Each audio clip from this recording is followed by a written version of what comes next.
En algún momento entre 1630 y 1640, el abogado y matemático Pierre de Fermat anotó en su copia de la aritmética de Diofanto lo siguiente: por otra parte, es imposible descomponer un cubo en dos cubos o un bicuadrado en dos bicuadrados, y en general, para una potencia mayor que la segunda, descomponerla en dos potencias con el mismo exponente. Tengo una demostración realmente admirable de esto, pero esta margen es muy estrecha para contenerla. Esta afirmación, que equivale a decir que la ecuación x a la n más y a la n igual a z a la n no tiene solución en los enteros positivos para ningún n entero mayor que 2, fue demostrada por Andrew Wiles unos 360 años después de que Fermat la planteara. En este video vamos a revisar el caso de n igual a 4, que no es nada fácil, pero como veremos, se puede resolver con aritmética y geometría básicas. Así que agarra papel y lápiz y afila tu cerebro para seguir la demostración.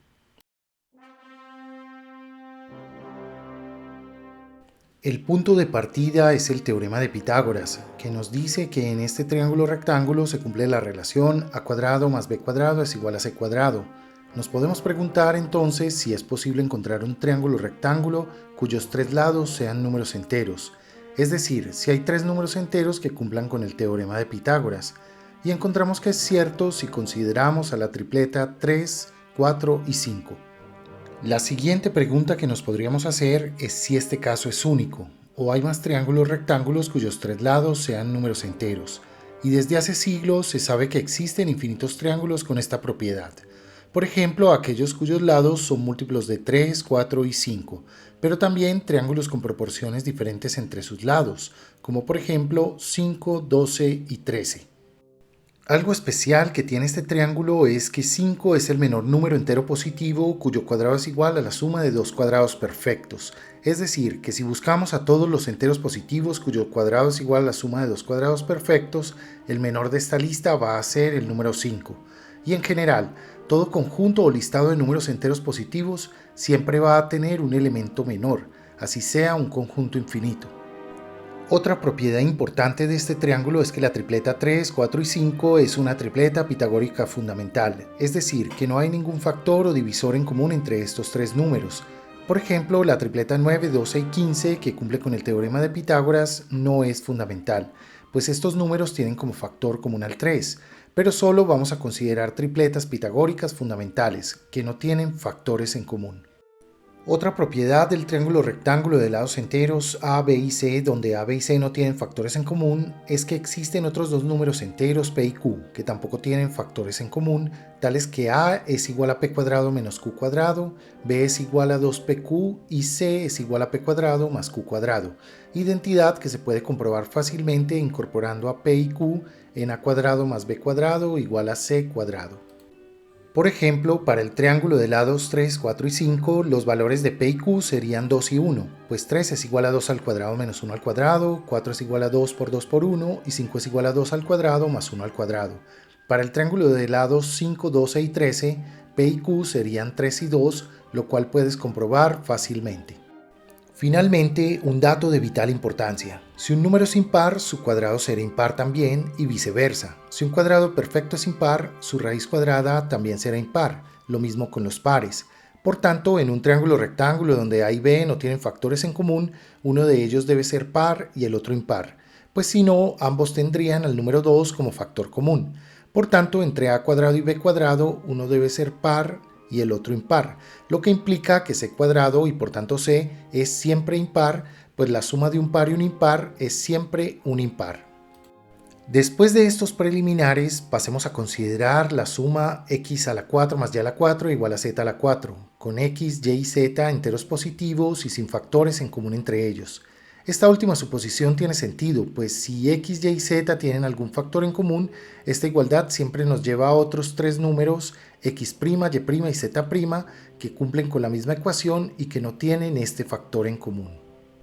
La primera consideración es que como z a la 4 es igual a z cuadrado al cuadrado, entonces si hacemos c igual a z cuadrado, nuestra ecuación se transforma en x a la 4 más y a la 4 igual a c cuadrado. Y si demostramos que esta ecuación es imposible para x, y y c enteros positivos, habremos demostrado que la ecuación original es imposible para x, y y z, Pues si c no puede ser un entero, mucho menos lo será z, que es la raíz cuadrada de c.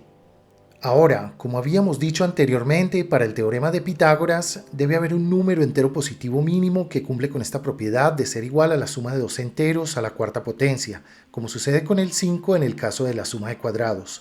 Lo que vamos a tratar de demostrar es que si asumimos que esta ecuación es cierta, nunca podremos encontrar un número mínimo cuyo cuadrado sea la suma de dos enteros positivos a la cuarta potencia, lo que implica que esta ecuación no tiene ninguna solución en los enteros positivos, pues como habíamos dicho, todo conjunto de enteros positivos siempre tiene que tener un valor mínimo, un elemento mínimo.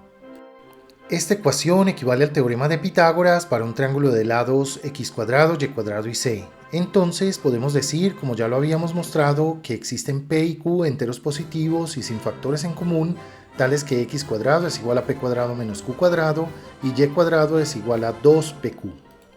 Ahora pon mucha atención. Como y cuadrado es par, pues es múltiplo de 2, esto quiere decir que y es par. Por tanto, x cuadrado y en consecuencia x debe ser impar, puesto que x y y no tienen factores en común. Ahora, si x es impar, q debe ser par, pues dijimos que p y q no deben tener factores en común y por tanto x, que es igual a p cuadrado menos q cuadrado, tampoco debe tener factores en común con p o q. Como p cuadrado es igual a x cuadrado más q cuadrado, entonces p debe ser impar.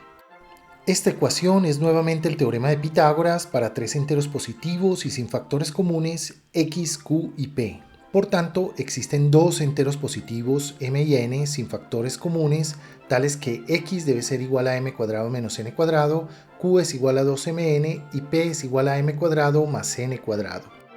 Esta ecuación implica que el producto de 2q y p es un cuadrado perfecto, pero q y p no tienen factores en común, además p es impar, por tanto 2q y p no tienen factores en común. Esto tiene como consecuencia que tanto 2q como p deben ser cuadrados perfectos, pues la única manera en que dos números sin factores comunes al multiplicarse den un cuadrado perfecto es si estos a la vez son cuadrados perfectos. Te invito a pensar por qué esto debe ser así.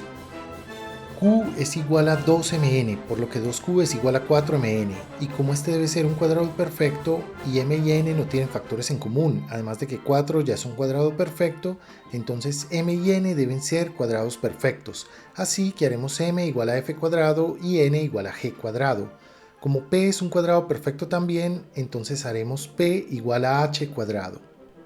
Pero habíamos visto que p es igual a m cuadrado más n cuadrado, y teniendo en cuenta todo lo anterior, esto implica que f a la 4 más g a la 4 es igual a h cuadrado, ecuación que es idéntica en forma a nuestra ecuación original, x a la 4 más y a la 4 es igual a c cuadrado, y como y cuadrado es igual a 2pq, que es igual a 4f cuadrado, g cuadrado, h cuadrado, entonces y es igual a 2fgh, lo que implica que y es mayor que h, pues es un múltiplo entero de h.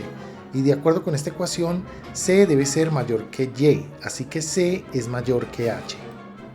Recapitulando, a partir de la ecuación x a la 4 más y a la 4 igual a c cuadrado, hemos construido una ecuación idéntica, f a la 4 más g a la 4 igual a h cuadrado, con h menor que c. De la misma manera, a partir de esta última y siguiendo el mismo procedimiento, podríamos encontrar una ecuación idéntica donde la variable que está al cuadrado, h', sea menor que h. Y si continuamos así, podríamos seguir encontrando variables h2', h3', etc., donde cada una será menor que la anterior. Sin embargo, esto nos lleva a un proceso de descenso infinito, donde partiendo del número actual cada vez vamos a encontrar un número entero positivo menor indefinidamente. Pero esto es imposible, pues como habíamos dicho, un conjunto de números enteros positivos siempre tiene que tener un elemento mínimo, como lo habíamos mostrado para el teorema de Pitágoras.